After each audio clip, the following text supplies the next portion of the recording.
자, 여러분 반갑습니다. 자, 오늘도 우리 수업을 한번 해보도록 합시다. 자, 오늘은 우리 교과서 94쪽에 있는 문화는 어떤 속성을 지닐까? 문화의 속성에 관한 내용을 배우게 될 겁니다. 자, 그 전에 우리 문화의 특성에 대해서 한번 살펴보고 문화의 속성에 대해서 보도록 합시다. 문화의 특성. 다르게 우리 특징이라고도 얘기를 하는데, 자, 문화는 어떤 특징이 있을까요? 자, 크게 두 가지가 있습니다. 보편성, 특수성. 우리 제일 앞단원에서 사회문화 현상의 특징 하면서 했던 기억나죠? 자, 그거랑 뭐 일치된다 라고 보면 되는데, 자, 문화, 여기서는 인간이 가지고 있는 생활 양식의 모든 것이라고 봤을 때, 자, 인간은 어디에서나 비슷한 문화는 어디에서나 비슷한 특징이 나타난다는 게 바로 보편성입니다. 비슷한 형식이 나타난다는 거. 왜 그럴까요? 바로 인간은 신체 구조가 비슷하죠. 흑인, 황인, 백인 다 피부 색깔만 다를 뿐이지 신체 구조는 유사하다라는 겁니다. 그래서 비슷한 형태가 나타날 수밖에 없다라는 거. 이게 바로 문화의 보편성이라는 겁니다. 자, 우리나라에 사람들이 살아가면서 가족 제도를 이루고 있어요. 우리 앞부분에서 가족 형태 나왔었죠. 미국도 가족 형태, 아프리카의 어떤 부족도 가족 형태를 이루고 있다라는 겁니다. 왜? 인간은 생명이 길게는 100년, 짧게는 더 짧을 수도 있고, 근데 평균 지금 80세라고 합시다. 80세가 지나면 이제 사라져요. 그러면 우리 종족을 계속 유지를 해야겠죠. 계속 유지를 해야 되다 보니까 남자 여자가 만나서 결혼을 하고, 그래서 결혼을 해서 가족을 만드는 이런 형태는 어느 지역에서나 다 나타나게 되는 겁니다. 자, 그런데 그런 형태가 나라마다 다 같나요, 다르나요? 다르죠. 다양한 형식이 나타나게 됩니다. 자, 아까 볼 때 어떤 나라는 일부 일처제고, 어떤 나라는 일부 다처제고, 어떤 나라는 일처다부제가 나타나는 거예요. 왜 그럴까요? 바로 자연현상이 다르고, 역사적 배경이 다르고, 가치관이 다르고, 자, 이런 것들 때문에 차이 날 수밖에 없다라는 겁니다. 자, 일단 일부 다처제를 하는 시기에서 우리나라도 과거 돌아간다면 일부 다처제 분명히 있었잖아요. 맞죠? 그 왜 그럴까요? 일단 성비가 1대1이 아니라는 얘기예요. 남자가 많이 적다라는 얘기가 될 거예요. 왜? 전쟁이나 이런 걸 통해서 많이 싸우다 보면 많이 죽을 수밖에 없죠. 맞죠? 그렇다면은 결국에는 구성원들은 많이 죽었는데 남자는 없고, 그러면 한 명의 남자가 여러 명의 여자와 결혼할 수밖에 없는 이런 상황이 만들어진다라는 거죠. 이슬람도 그런 형태였기 때문에 전쟁에서 남자들이 많이 싸우고 죽음을 많이 당했었잖아요. 그런데 그 사회는 유지를 해야 되다 보니까 여러 명의 부인을 두는 이런 형태가 만들어졌을 거라는 거죠. 아까 1차 다부제도 뜨면 자연현상과 상관이 있는데 농사 짓는 그런 상황에서 어려운 힘든 상황에 살다 보니까 결국에는 1처 다부제 형태를 할 수밖에 없다라는 겁니다. 그래서 자, 이런 차이로 인해서 다양한 형식이 나타난다라는 게 문화의 특징이라고 보면 됩니다. 자, 이거는 다른 문화들과 비교했을 때 나타나는 특징이고, 우리 하나의 문화 속에서 나타나는 특징, 우리는 그것을 문화의 속성이라고 표현할 겁니다. 하나의 문화 속에서 본다면 어떤 특징들이 나타나느냐? 자, 크게 문화의 속성은 5가지 있다라고 보면 됩니다. 그 중에서 먼저 첫 번째 학습성, 그리고 두 번째 공유성이 있네요. 자, 이거에 대해서 먼저 한번 보도록 합시다. 자, 사진이 하나 나와 있는데 이 사진이 뭐예요? 1등급 계란, 1등급만 맞을 수 있도록, 즉 수능에서 바카스가 아니고 풀었어. 합격을 하려면 어떻게 해야 되냐? 합격의 정석. 쩍부터라고 해서 풀, 엿, 초콜릿 다 플러스라는 또 이런 음료도 있네요. 합격 기원하는 내용도 있고, 잘 풀으라고 두루마리 휴지도 주는. 자, 보면 이런 선물을 한대요. 자, 이런 선물을 하는 이유는, 자, 시험이라는 그런 거에 대해서 잘 붙었으면 좋겠다. 옛날부터 해온 행동이라 보면 되겠죠. 맞죠? 태어날 때부터 시험 칠 때는 이런 걸 줘야 된다. 이건 아니었을 거 아니에요.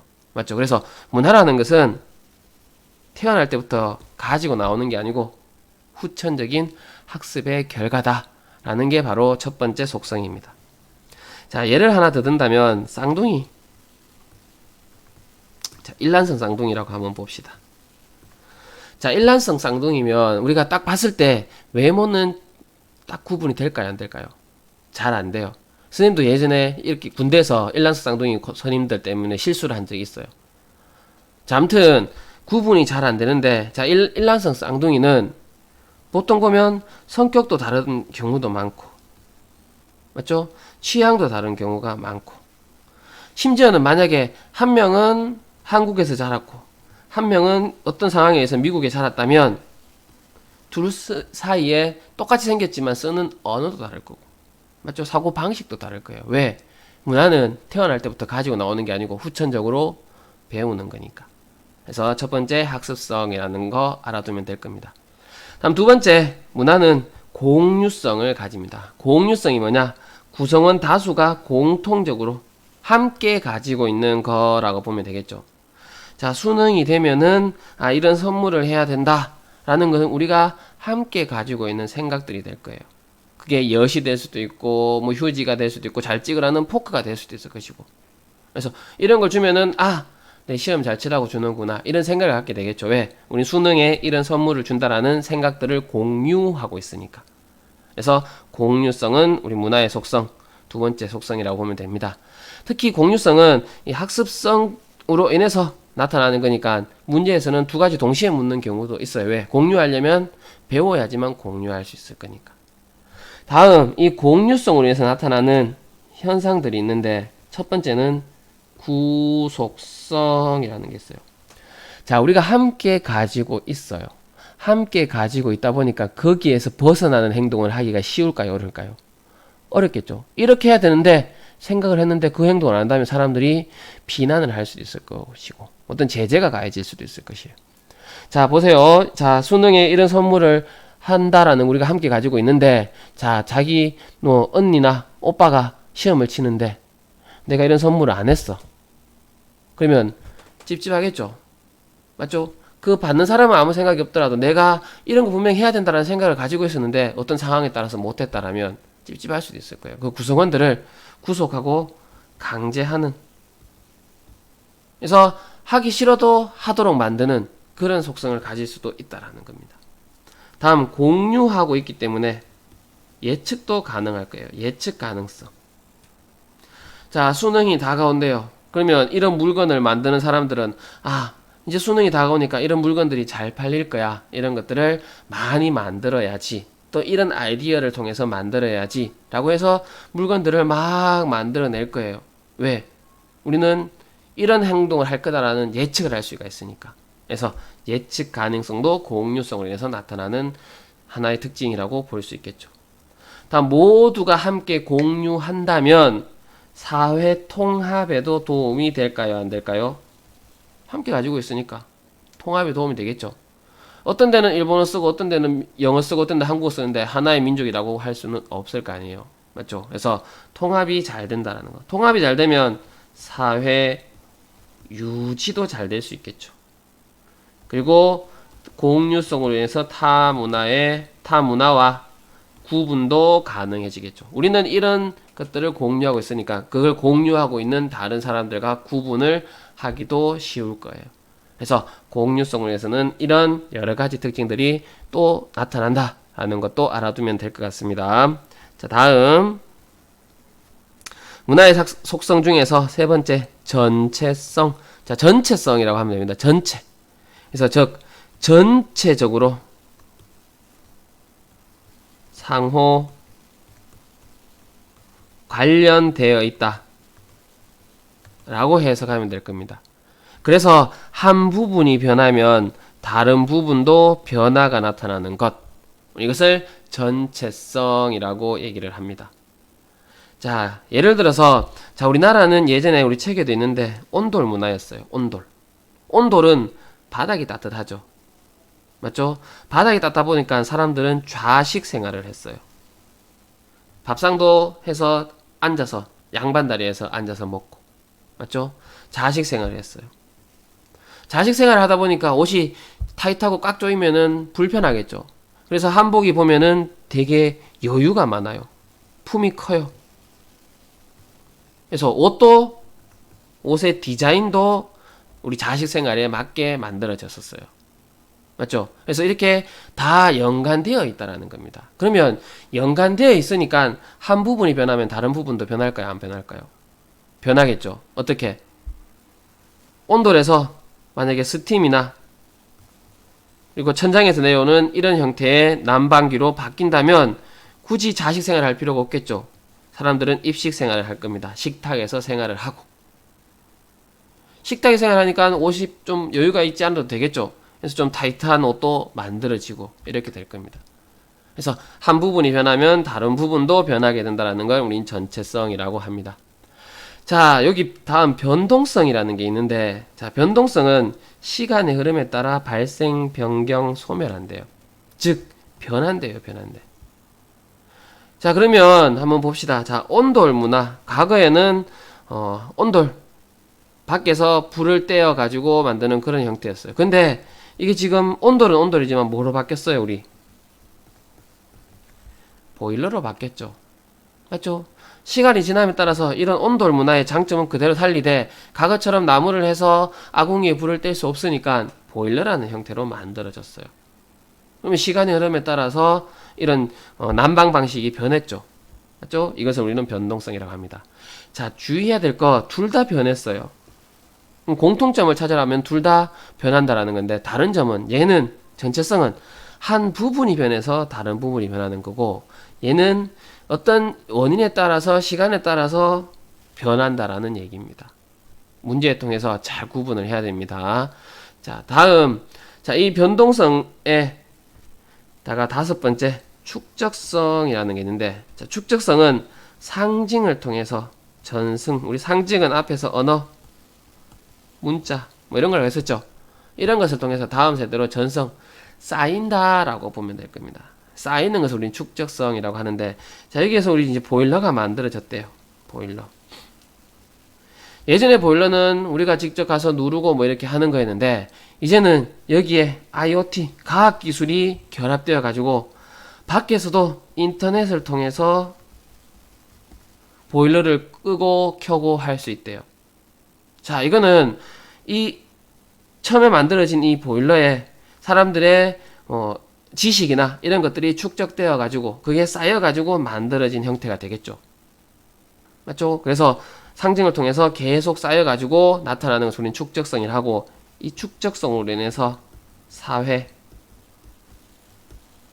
발전이 가능해지겠죠. 맞죠? 자, 그래서 하나의 문화 속에 나타나는 것을 우리 문화의 속성이라고 하는데, 그 속성에는 학습성, 공유성, 전체성, 변동성, 축적성 다섯 가지가 있고 다섯 가지 특징에 따라서 잘 구분할 수 있으면 됩니다. 다음, 그러면 문화는 어떤 기능을 하느냐? 자, 문화의 속성을 통해서도 한번 파악을 해 봤어요. 자, 문화는 학습을 하도록 하고 그로 인해서 공유를 하도록 한대요. 그러면 학습하고 공유하니까 동일한 사회 집단을 계속 유지하고 존속시킬 수 있겠죠. 맞죠?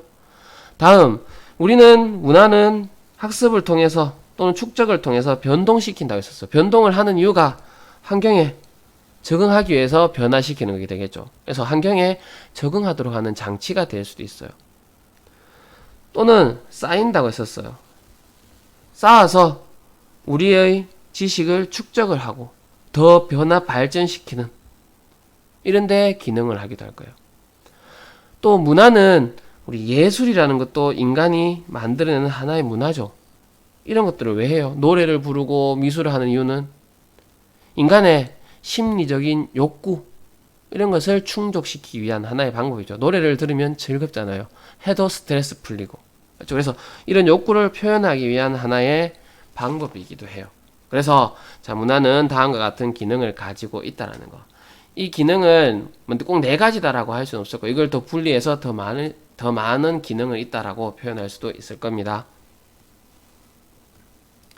다음, 문화의 구성 요소라고 해서, 자, 우리 뒷부분에서 다시 한번 언급할 건데, 문화의 구성 요소는 크게 이렇게 6가지가 있을 수 있습니다. 첫 번째, 기술이라는 거. 도구라고 나와 있네요. 인간의 욕구 충족을 위한 도구 및 결과물. 뭐 자동차 또는 의식주, 휴대폰 이런 것들이 다 기술 문화가 될 수 있겠죠. 다음 언어, 말, 글 이런 것들이 되겠죠. 문화 전송 수단이라고 하는 언어. 다음 상징, 추상적인 의미를 드러내기 위한 기호. 언어도 하나의 상징이 될 수도 있겠죠. 다음 예술 문화, 인간의 심미적 욕구에 의해 창조된 결과물, 정신적인 풍요를 가져오도록 한대요. 이것도 하나의 상징일 수도 있었겠네요. 다음 가치 문화라고 해서 바람직함에 대한 평가 기준이라고 나와 있네요. 판단과 행동의 기준을 제시하는 거. 그래서 옳고 그름에 대한 기준, 이것을 우리는 가치라고 하고, 이 가치를 통제 체계화된 행동 지침이라고 해서 구성원들이 지켜야 되는 하나의 규칙으로 만들게 되는 게 우리는 규범이라고 보면 되겠죠. 제도. 그래서 이거는 우리 사회 질서를 유지하는 데 도움을 주는 문화의 구성 요소입니다. 예전에는 이 문화의 구성 요소를 이렇게 6가지로 구분을 했었는데 새롭게 바뀐 교육 과정에서는 딱히 구분을 하지는 않는가 봐요. 우리 EBS에도 없고 우리 책에도 없는데, 문화하면 이런 구성 요소로 이루어진다는 걸 알아두면 우리 다음에 여러 가지 내용을 배울 때 조금 더 쉽게 접근할 수 있으니까, 자, 문화의 구성 요소는 이렇게 6가지도 있다라는 거 우리 참고로 알아두면 될 것 같습니다. 자, 우리 이번 시간은